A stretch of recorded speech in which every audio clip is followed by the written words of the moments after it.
ప్రార్థన చేయడం అలవాటు చేసుకోవాలి. దేవుని సన్నిధిలో కూర్చోవటం ముందు అలవాటు చేసుకోవాలి. ఏం చేయాలి? కూర్చోవటం అలవాటు చేసుకోవాలి. దేవుని కోసం ఒక సమయాన్ని కేటాయించుకోవాలి. ఒక గంట సమయం, ఇదిగో ఈ గంట సమయం దేవుని సన్నిధిలో నేను కూర్చోవాలి. అలా కూర్చునేటప్పుడు నువ్వు గంట సేపు ప్రార్థన చేయలేకపోవచ్చు గాక, అయినా సరే అట్లాగే మోకరించి దేవుని సన్నిధిలో కనిపెట్టుకొని ఉండాలి. మీకు అర్థమైందా? చాలాసార్లు ప్రార్థన అంటే మనం ఏమనుకుంటామంటే దేవునితో మాట్లాడటమే. ప్రార్థన అంటే ఏంటి? దేవునితో మాట్లాడటమే. కానీ నిజానికి ప్రార్థన అంటే దేవునితో మాట్లాడడం కాదు. అంటే దేవునితో మాట్లాడడం కాదా, మరేంటిది అనొద్దు.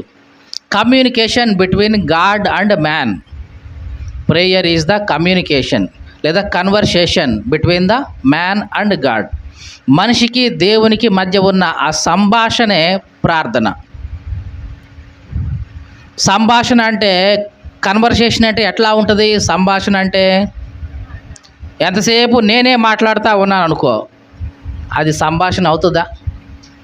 అవ్వదు. నేను మాట్లాడిన తర్వాత ఎదుటి వ్యక్తి కూడా మాట్లాడాలి. నేను అతను ఇద్దరు మాట్లాడితే సంభాషణ అవుతుంది, కన్వర్జేషన్ అవుతుంది. అంతేకాని నేను ఒక్కడనే మాట్లాడితే అదొక స్పీచ్ అవుతుంది, అంతే. ఇక దేవుడు మనకుతో చేసేది ఏంటంటే conversation. The conversation between man and God is the prayer. ప్రార్థన అంటే దేవునికి మనిషికి మధ్య ఉన్నటువంటి సంభాషణ. నీవు దేవునితో ఈ మాటలు చెప్తావు, దేవా నాకు ఇది చెయ్యి, దేవా నాకు ఇది చేయి, దేవా నాకు ఇట్లా చేయి అని నీవు చెప్తా ఉంటావు. నీవు చెప్పి ఇక ఏం చెప్పాలో అర్థం కాక, ఏం అడగాలో అర్థం కాక నువ్వు ఆగిపోతావు. నీకేమీ దోచదు. ఏమీ దోచలేదు కాబట్టి ఆమెన్ అని చెప్పి బాగూడదు. నీకు అర్థమైందా? ఆమెన్ అని చెప్పి బాగూడదు. అలాగే మోకరించి కనిపెట్టుకొని ఉంటే అప్పుడు దేవుడు నీతో మాట్లాడడం ప్రారంభిస్తాడు.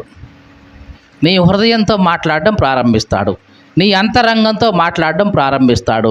ఇదిగో దేవుని వాక్యాలని జ్ఞాపకం చేస్తూ నీతో మాట్లాడడం ప్రారంభిస్తాడు. ఇదిగో ఇట్లాగా చేయాలి, నీ కుటుంబంలో ఇట్లా ఉంది, ఇట్లా వీళ్ళ కోసం ప్రార్థన చెయ్యి అని దేవుడు నీకు జ్ఞాపకం చేస్తాడు. తర్వాత లేదు, ఇదిగో నువ్వు ఇట్లా వెళ్తున్నావు, నువ్వు వెళ్తున్న మార్గం సరి అయింది కాదు, ఇదిగో ఇట్లా నడుచుకోవాలి అని ఏదో ఒక ఆలోచన ద్వారా దేవుడు నీ హృదయంతో ముచ్చటిస్తాడు. నీకు అర్థమైందా? ప్రార్థన అంటే అది. ఎంతసేపటికి నువ్వు చేసి ఆమెన్ అంటాం కాదు. నీవు చేయడం అయిపోయిన తర్వాత దేవుడు నీ హృదయంతో ఏమైతే పలకాలని ఆశపడుతున్నాడో అవన్నీ వినడానికి నీవు ఎదురు చూడాలి, వెయిట్ చేయాలి, కనిపెట్టుకొని ఉండాలి. అలా ఉన్నప్పుడే ఆ సంభాషణ అనేది పూర్తవుతుంది. అంతకుముందు రూపాయి కాయిన్లు ఉండేవి, కాయిన్ బాక్సుల్లో. అట్లా రూపాయి వేసి ఎంతసేపు ఎదుటోడు చెప్పాలనుకుంది టక 4 ముక్కల్లో చెప్పేసి ఆ నిమిషం అయిపోతుంది నేను వంట అని పెట్టేస్తే అయిపోయింది ఫోను. మా ఊర్లో ఒక ఆమె అట్లాగే చేసేది.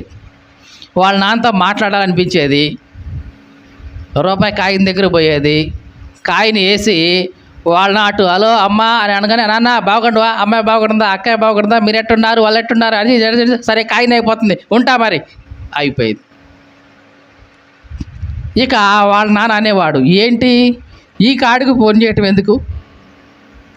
ఏమనేవాడు, ఈ మాత్రం దానికి ఫోన్ చేయటం ఎందుకు? అమ్మ అని ఒక మాట అనగానే మొత్తం అన్నీ చకచక అన్నీ చదివించేసి ఇక నేను ఉంటా అని చెప్తుంది.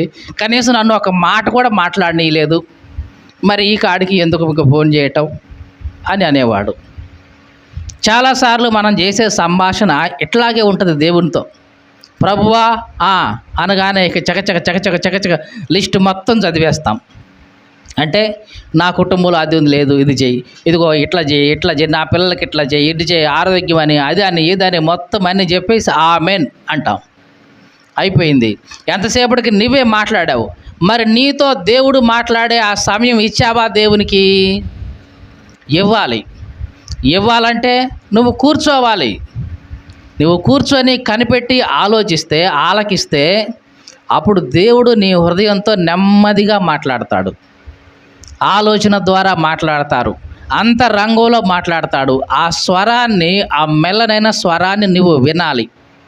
ఆ విన్నప్పుడు నీ ప్రాణానికి విశ్రాంతి దొరుకుతుంది. దేవునికి స్తోత్రం కలుగును గాక. హల్లెలూయా. కాబట్టి దేవుని సన్నిధిలో మనం ప్రార్థన చేస్తున్నప్పుడు, వ్యక్తిగతంగా ప్రార్థన చేస్తున్నప్పుడు, దేవుని సన్నిధిలో ఇక మనకు చెప్పడానికి ఏమీ లేదు, ప్రార్థించడానికి ఏమీ లేదు అనుకున్నప్పుడు ఆమేన్ అని చెప్పకూడదు.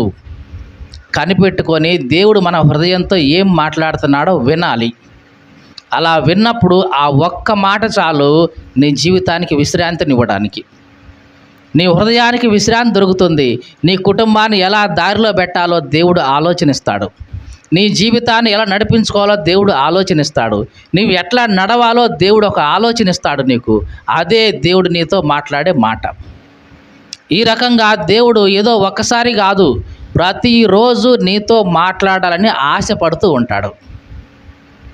మరి నువ్వేం చేస్తావు? హడావుడిగా ప్రార్థన ముగించి ఆమేన్ అంటావు. మీకు తెలుసా, పాత నిబంధనలో దేవుడు అవ్వ ఆదాములను సృష్టించినప్పుడు ప్రతిరోజు చల్లబూట సాయంకాల సమయంలో వచ్చి వాళ్ళతో మాట్లాడేవాడు. ఆదికాండం 3వ అధ్యాయం 8వ వచనం. చల్లపూటను ఆదామును అతని భార్యయు తోటలో సంచరించుచున్న దేవుడైన యెహోవా స్వరాన్ని విన్నారు. అంటే దేవుడు ఏం చేస్తున్నాడంట? సంచరిస్తూ వాళ్ళతో మాట్లాడుతూ వాళ్ళని పిలుస్తూ ఉన్నాడంట. ఏ సమయంలో? చల్లపూట. అంటే మన భాషలో చెప్పాలంటే సాయంకాల సమయంలో చల్లబడిన తర్వాత దేవుడు సంచరిస్తూ వాళ్ళతో మాట్లాడుతూ ఉంటాడు. ఇది వాళ్ళకు సహజంగా జరిగేది. ఆ రోజు కూడా దేవుడు ఎప్పట్లాగానే సంచరిస్తూ మాట్లాడుతూ వస్తుంటే వీళ్ళకి భయమైపోయి, తప్పు చేశా కదా, భయమైపోయి చెట్టు చాటున దాక్కున్నారు. ఇక అక్కడ నుంచి వాళ్ళకి దేవునికి మధ్య ఉన్న కమ్యూనికేషన్ అక్కడ ఆ రోజు నుంచి దూరం అయిపోయింది. ప్రతిరోజు కూడా ఇప్పుడు దేవుడేమీ మారలేదు. మీకు అర్థమైందా?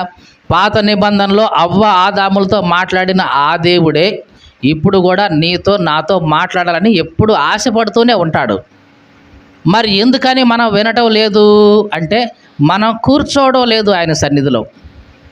వినడానికి మన మనసు సిద్ధంగా లేదు. మన మనసు ఎంతసేపటికి వాటి మీద వీటి మీద అన్నీ పోతుంది తప్ప దేవుని సన్నిధిలో దేవుని మాట వినడానికి మన మనసు సిద్ధంగా ఉంచుకోవటం లేదు. అందుకనే దేవుని మాట మనం వినలేకపోతున్నాం. కాబట్టి ప్రతిరోజు దేవుడు మనతో మాట్లాడాలని అయితే ఆశపడుతున్నాడు. మరి వినడానికి మనం సిద్ధంగా ఉంటున్నామా?